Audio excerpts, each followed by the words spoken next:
이번 시간은 정말 오랜만에 아이렌에 대해서 얘기를 해보겠습니다. 아이렌이 또 간만에 상승을 하고 있는데요.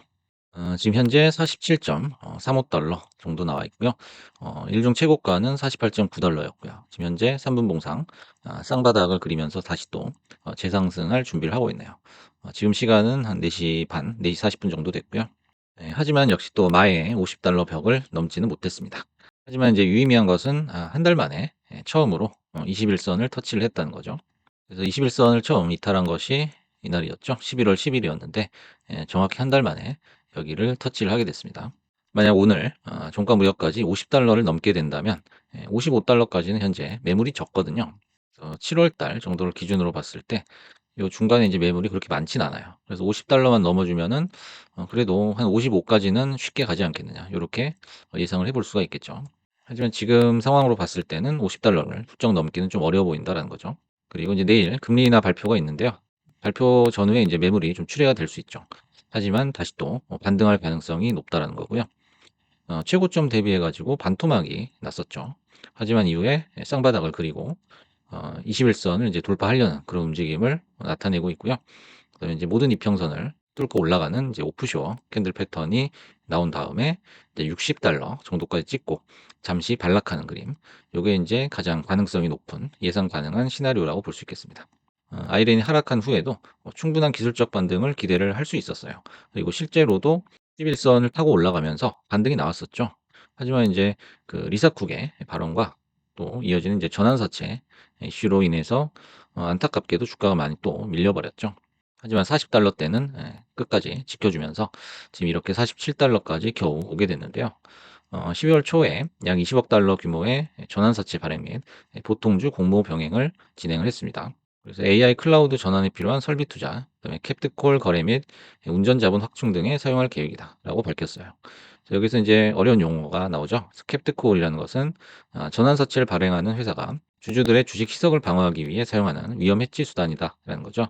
그래서 주가가 일정 수준 이상 오르면 채권자들은 주식 전환을 하게 되죠. 근데 그 상한선을 설정을 해두는 거죠. 그래서 전환사채 전환가와 동일하게 설정된 콜옵션을 매수해서 여기에 이제 상한 캡이 이제 설정이 된다라는 거죠. 그래서 이제 주가가 전환 가격을 넘어서게 되면 회사는 매수한 콜옵션을 행사해서 주식을 확보한 후에 이를 전환사채 전환에 사용함으로써 추가적인 주식 발행을 줄인다라는 원리입니다. 그래서 현재 캡트콜 상한 가격은 82달러 정도 되고요. 12월 전환사채 전환가는 51달러 정도 됩니다. 그래서 51보다는 훨씬 높은 가격대에서 매물이 나올 수 있다라는 거죠. 문제는 이제 이전에 이제 60달러, 70달러에 물려 있는 그런 물량들이 있어요. 그리고 이제 지금 현재 들어오는 신규 매수자, 그다음에 추가 매수자들의 믿음이겠죠.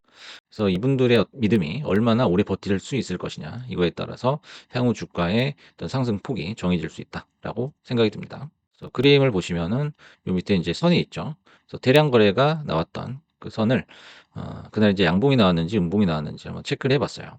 그래서 10월 7일을 기준으로 해가지고 그 이후에 나오는 대부분의 대량 거래는 음봉이었다는 거죠.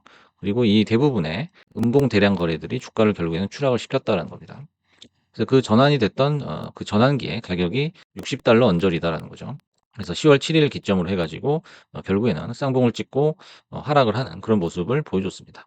그래서 이제 쭉 상승을 하게 된다면 가정을 했을 때 60달러 평단 60달러 이상 물량이 이제 60을 찍는 순간부터 대거 떨어지게 된다는 거죠. 이제 본전이 왔기 때문에 아마 탈출할 가능성이 매우 높다는 거죠. 그렇게 되면은 이제 그걸 50 초반 또는 중반까지 밀리면서 이제 받게 됩니다. 받게 된 다음에 다시 또 상승을 하게 될 텐데요.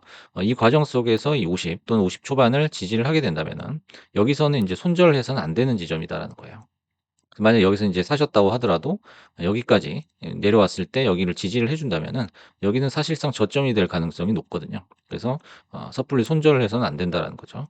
그래서 이후에 60을 가볍게 뚫게 된다면은 추가 상승은 당연히 나올 수가 있는 거고요. 그 추가 상승이 나온다면은 60 이후에 추가 상승은 내년 1 월이 될 가능성이 높다라는 거죠. 그래서 아이렌은 이제 과거에 비트코인 채굴이 주된 사업 모델이었고요. 사실상 지금도 마찬가지입니다.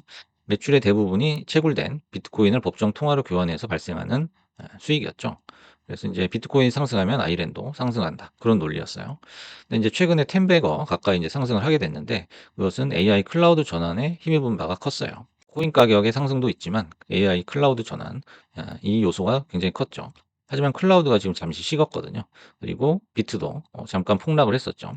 그런 참에 이제 리사쿡이 고춧가루를 뿌리고 또 전환사채까지 발행을 하면서 거의 뭐 노가웃 상태로 무너지게 됐죠. 하지만 인제 오늘 또 간만에 다시 또 금리 인하 발표 D-1 까지 오게 돼 가지고 약간 반등을 보여주긴 했습니다. 굉장히 좀 유의미한 반등이었고요. 상승폭도 꽤 컸어요, 오늘. 하지만 주주들은 여전히 불안하다라는 거죠. 그래서 인제 상승을 하고서도 인제 이게 유지가 못 되고 또 반락이 나오는 그런 모습을 보여줬습니다. 그래서 인제 결론적으로 내일은 아이렌이라는 종목의 운명의 날이 될 것이다라는 거죠. 그래서 금리 인하 발표가 아마 새벽 3시 정도로 예정이 돼 있다고 하는데요.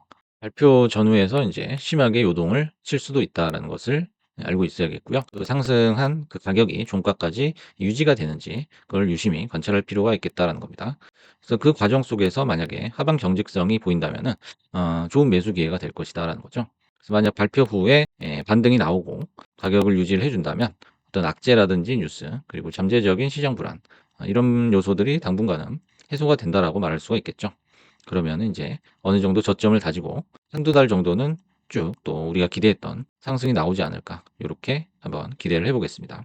그래서 오늘은 핫 이슈 차트 시간으로 정말 오랜만에 쌍바닥을 찍고 21 선을 터치하면서 반등을 모색하고 있는 아이렌에 대해서 얘기를 해 봤습니다. 감사합니다.